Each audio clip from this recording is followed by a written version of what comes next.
Secret de Provence avec Arthur Carlier de Secret d'ici. C'est la dernière de la saison C'est aujourd'hui ça, ouais. déjà. C'est passé Ouais, une vitesse ça folle. passe. Bon, pour terminer cette saison en beauté, on parle de quoi? Bon, on va partir vers un lieu extraordinaire. Tu sais qu'on aime bien raconter les petits secrets d'ici et Bien voir sûr. ce type de lieu, donc on y va. Alors on va où? Eh ben, on va donc aller, on se lance, parce que dès il y a quelques semaines, en fait, nous sommes allés, enfin, je devrais plutôt dire Mylène, surtout, Ouais, à la découverte du château de la Calade. Ça se trouve sur les hauteurs de la ville d'Aix-en-Provence, sur le plateau de Puricard, ok. et il appartient à la même famille depuis le XVIIe siècle. D'accord. Donc ça c'est un. Voilà, on voit la carte actuellement hein, de ce château de la Calade. Ça fait donc plus de 300 ans. C'est assez conséquent, assez impressionnant. Oui, c'est très conséquent, hein, même presque 400 ans d'ailleurs, et même voire un peu plus. Et en fait, tout ça, on le sait grâce aux recherches de Guillaume Médaille, qui est un descendant de la famille en réalité, et qui a reconstitué l'histoire du château et du domaine. Mm. Et tout a commencé avec Jérôme Duranty, qui est conseiller du roi à la cour des comtes de Provence, qui a épousé Sibylle d'Escalis. On est au tout début du XVIIe siècle et en fait, c'est elle qui apporte cela dans la propriété puisque c'est la famille de Sibylle est propriétaire depuis 1539 de ce lieu. C'est quoi? C'est un cadeau de mariage? Ça aurait été un très beau cadeau de mariage, mais en fait, pas du tout. Jérôme va racheter la propriété à sa belle-mère. Alors, il la rachète d'ailleurs pour 48 000 livres, ce qui est quand même assez conséquent. Ouais. Alors, aujourd'hui, si on compare, on n'a pas l'inflation, mais ça correspond à 1 600 000 euros. Ouais. Alors on le voit sur les photos, notamment celle qui est derrière moi, le château avec ses volets rouges pimpants, claquants, on va dire.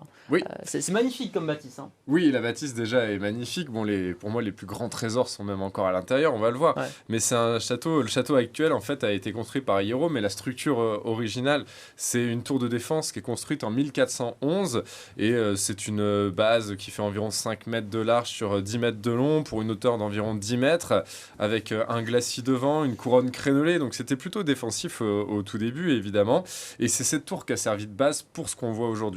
Donc il a agrandi la propriété initiale. Voilà, En fait. c'est ça, il a transformé la tour, il l'a agrandi, il en a fait une élégante bastide, ce qui est un lieu de villégiature idéal qui se développe beaucoup d'ailleurs autour d'Aix-en-Provence au XVIIe et XVIIIe siècle, près de Marseille aussi. Alors c'est pour échapper aux chaleurs estivales, pour aussi échapper parfois aux épidémies qui sévissent dans les villes.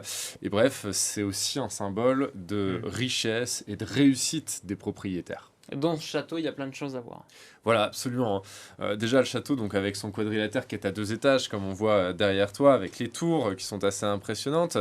Alors, en réalité, les tours étaient à la base la symbolique, si vous voulez, des seigneurs, qui ont été plutôt rasés à l'époque de la Révolution. Mais on peut encore admirer aussi l'ancienne chapelle, l'aile de la ferme, la porte d'entrée qui est en pierre de rogne et qui est ornée du blason familial.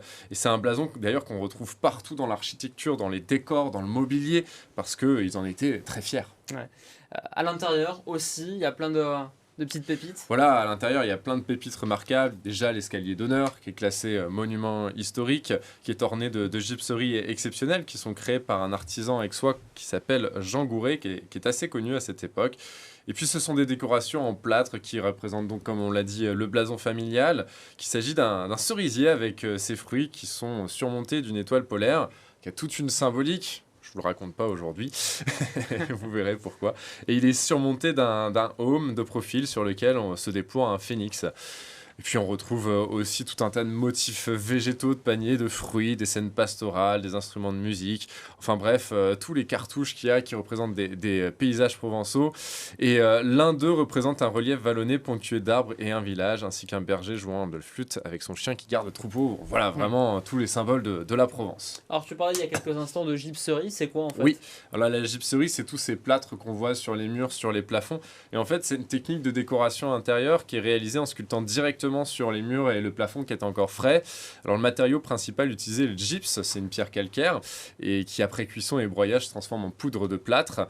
Et en fait, une fois durci, ce matériau peut être retravaillé, donc les artistes peuvent refaire quelques détails et c'est ce qui donne cette complexité des gypseries qu'on voit dans toutes les bastides et les châteaux en Provence.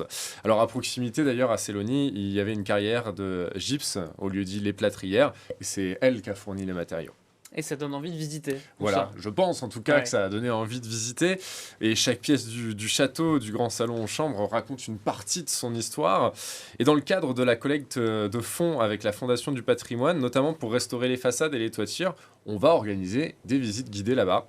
Et les premières dates prévues, notez-le dans les agendas, c'est le samedi 10 août et le samedi 31 août. Donc on va pouvoir découvrir ce lieu exceptionnel. Et donc très très bientôt, ça va être disponible à la réservation sur notre site internet. Secretdici.fr qu'on va voir à l'écran dans quelques secondes avec plein d'autres visites. Hein, On a aussi plein d'autres ouais. visites, on continue notamment les carrières de Bibémus qui sont vraiment un lieu exceptionnel à aller voir, et puis toutes nos visites qui sont à Aix-en-Provence, on a tout notre programme hebdomadaire, et puis évidemment, hein, vous pouvez réserver des visites privées si vous souhaitez découvrir la ville d'Aix ou d'autres choses avec nous, et en petit comité. Bah, parfait, merci beaucoup Arthur, merci aussi à Jérôme et Mylène qui t'accompagnent pour cette saison de Secrets de Provence. On remet ça la saison prochaine? On va essayer de remettre ça la saison prochaine, évidemment. Bah, ça va, merci beaucoup. On passe à Marseille Story.